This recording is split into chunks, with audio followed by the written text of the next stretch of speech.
কোথায় গেল লাগাম মুখে নেই, জনগণের জিত হয়েছে নাচি ধেই ধেই। চাঁদ উঠেছে ফুল ফুটেছে বিধানসভায় কে? শুভেন্দু দার উঁচু মাথায় কমলায় আবির দে। ও শাশুড়ি মা তোমার মেয়ে কথা শোনে না, অন্নপূর্ণার টাকা পেয়ে ভাতার চিনে না।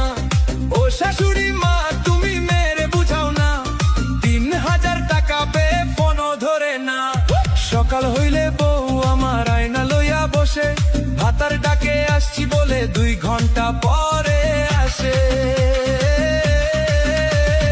ও শাশুড়ি মা তোমার মেয়ে কথা শোনে না, অন্নপূর্ণার টাকা